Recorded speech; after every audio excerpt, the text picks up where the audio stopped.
Hello बच्चों, let's understand question firstly. देखिए question आपसे क्या बोलना चाहता है। तो क्वेश्चन में आपको दो स्टेटमेंट गिवन है, स्टेटमेंट 1 एंड 2, और इसके बिहाफ पे हमें सेलेक्ट करना है ABCD में से किस ऑप्शन को हम सही कह सकते हैं।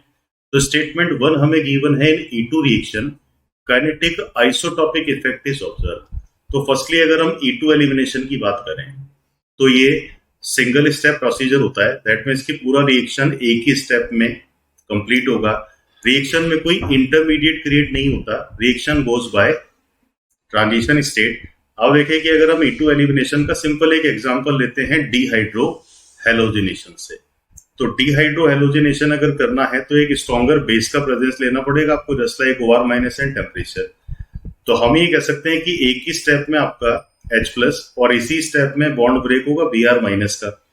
बॉन्ड फॉर्मेशन और ब्रेकिंग अगर एक साथ होगा तो हम ये कह सकते हैं कि रिएक्शन सिंगल स्टेप है, तो ये सिंगल स्टेप ही RDS हो गया।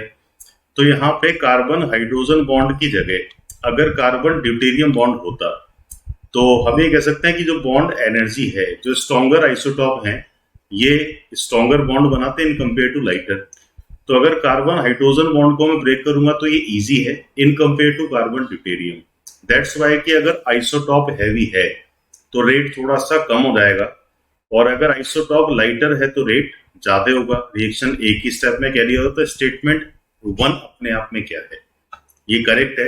सेकेंड स्टेटमेंट ये बोलता है कि rate determining step involve cleavage of carbon deuterium and carbon hydrogen bond. तो एक ही स्टेप में रिएक्शन है तो इसी स्टेप में आप कार्बन ड्यूटेरियम और हाइड्रोजन को ब्रेक डाउन करोगे।